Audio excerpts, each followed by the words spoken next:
So mga sangkay, alamin po natin ang update patungkol po dito kay former President Rodrigo Duterte dahil may lumabas pong update patungkol po sa ICC. Mga sangkay, mukhang naninilikado daw po ang Pangulo o dating Pangulo.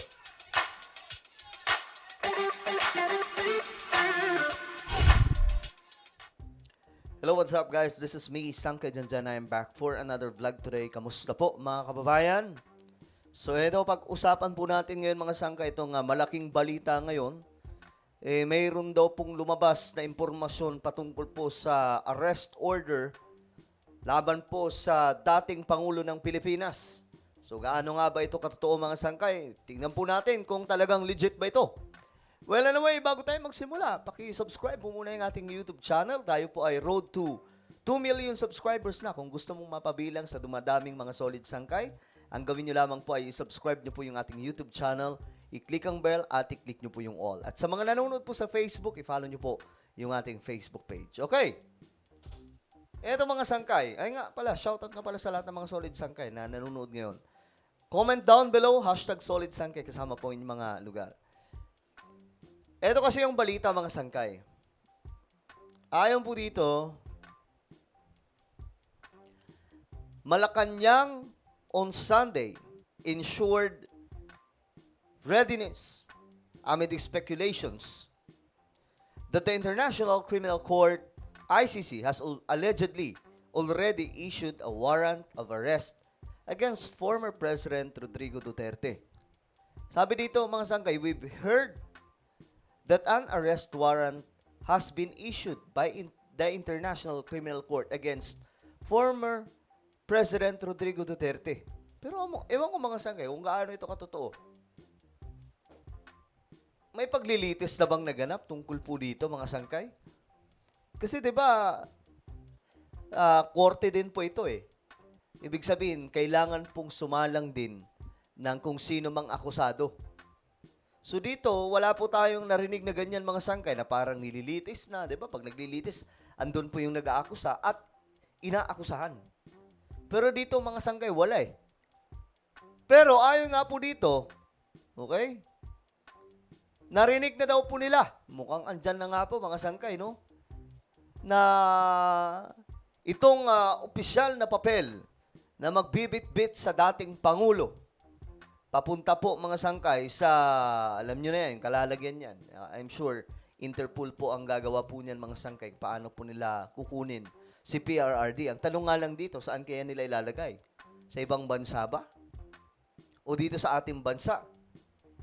Sabi dito, the government is prepared. Well, tingnan po natin yung buong story na ito dahil very interesting eh. So sabi dito, narinig daw po nila na ang arrest warrant ay inisyu na nga daw po ng International Criminal Court or ICC. Laban daw po kay dating Presidente Duterte. Then sabi po dito, the government is prepared for any eventuality. Ayon po dito, Palace Press Officer Undersecretary Attorney Claire Castro meanwhile clarified to GMA News Online that there is no confirmation yet from the palace on the wala pa po mga sangkay kumpirmasyon mula po sa Malacanang. Pero sabi pa nga, narinig na po nila mga sangkay. Kumbaga narinig daw po nila na mayroon. Alamin po natin yan. Ito po, kaabang-abang na balita mga sangkay. At kung babalikan po natin dito yung mga statement dyan, eto, isa sa mga statement, mga sangkay, panunurin natin. Hindi haharangin ng pamahalaan ang gusto ni dating Pangulong Rodrigo Duterte na madaliin ng ICC ang investigasyon sa kanyang drug war. Ayon yan kay Pangulong Bongbong Marcos. Okay, kasi yun yung time mga sangkay na naghahamon po si PRRD, si dating Pangulo. Kasi alam niyo naman si Tatay Digong, mahilig po talaga siya sa ganyan. Yung talagang maghahamon, nagmamatapang sa media, 'di ba? At siguro nasanay na rin po tayo sa ganyan mga sangkay. Ngayon, sabi po ni PBBM dito, no problem. Hindi daw po nila haharangan kung ano man po ang posibleng gagawin mga sangkay. Sabi dito, di haharangan o haharangin o tututulan. Sabi dito, di haharangin o tutulungan ang ICC pero obligadong tumugon sa Interpol request. So, just in case, no? Ngayon, mga sangkay, regarding dyan, ito, panoorin natin.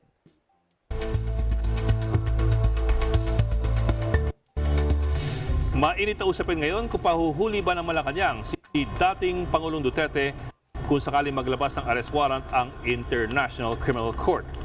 Pero teka, paano yan? March 2019 pa nang umalis tayo mula sa ICC. May lusot po riyan na mismong ang Malacanang ang nagsiwalat. Ayon mismo kay Executive Secretary Lucas Bersamin, kung idadaan ng ICC ang kanilang arrest warrant sa Interpol, obligado ang Pilipinas na sumunod.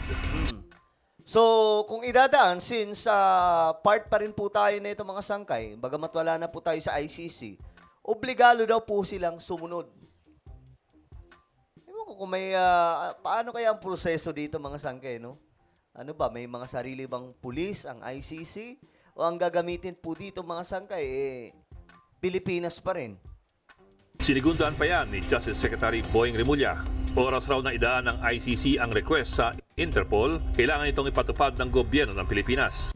Dahil pagamat umalis tayo sa ICC, miyembro pa rin tayo ng International Criminal Police Organization or Interpol mula pa noong 1952. At ang dalawang yan, may kasunduan mula pa noong 2004 na magtulungan sa paghahanap at pagpapahuli ng mga pugante. Pero para po malinaw, hindi pulis pangkalawakan ang Interpol. O ayan, yan ang gusto po natin malaman mga sangkay. Ano nga bang pulis ito, itong Interpol? Hindi po sila mga armadong tao na umiikot sa kung saan-saang bansa para dumampot ng mga pugante. Ang Interpol ay isang network ng sari-saring police organization sa buong mundo na magtutulungan at magpapalitan ng impormasyon. At di gaya sa pelikula, hindi ang Interpol ang mismo mag-aaresto. Wala po silang arresting powers. Okay. So, paano yun? Paano nila gagawin yun? Ang gagawin lamang ng Interpol ay maglalabas ng mga notice sa kanilang halos 200 member countries. May 8 klaseng notices na nilalabas ang Interpol. Mula green notice na warning sa lahat ng membro tungkol sa criminal activity hanggang sa red notice o request na i-locate at i-aresto ang isang pugante. So, sinong gagawa nun? Possible ba? Pilipinas? Kasi wala naman pala talagang, wala silang gagawin, kundi mag-ano lang. Kumbaga mag-update, magbigay ng notice sa mga bansa na miyembro nitong Interpol. Yang red notice ang binanggit sa pahayag ni Executive Secretary Bersamin kahapon. Ang sabi ni Bersamin, kung makipag-ugnayan ng ICC sa Interpol at maglabas ang Interpol ng red notice laban kay Duterte, obligado ang Malacanang na ipatupad ito. Ang mga lokal na law enforcement agencies daw kailangan mag-cooperate sa Interpol. So, sa madaling sabi, pwedeng NBI, pwedeng pulis natin, mga sangkay, tayo-tayo rin pala. Hindi po galing sa ibang bansa ang magbibit-bit sa dating Pangulo.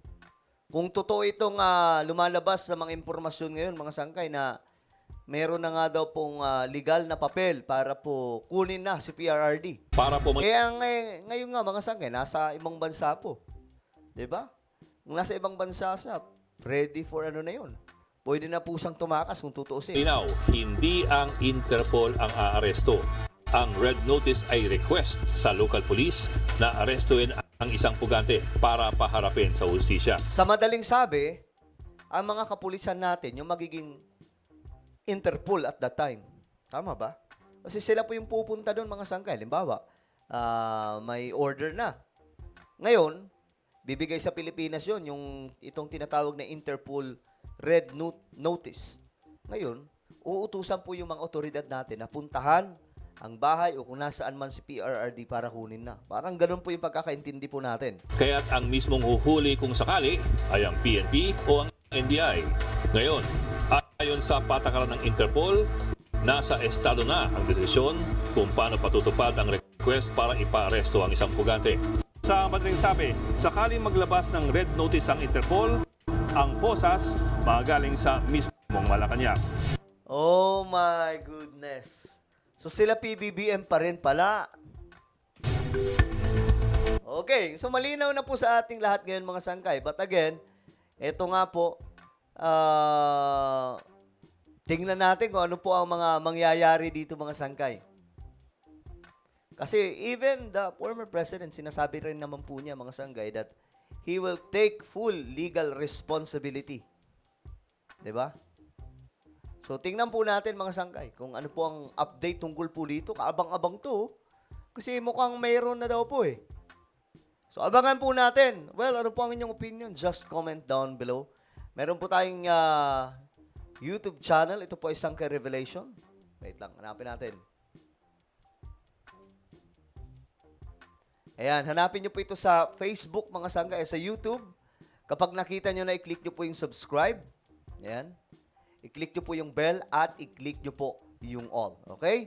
At sa mga nanonood po ngayon sa Facebook, i-follow nyo po yung ating Facebook page. Ako na po ay magpapaalam. Mag-ingat pong lahat. God bless everyone.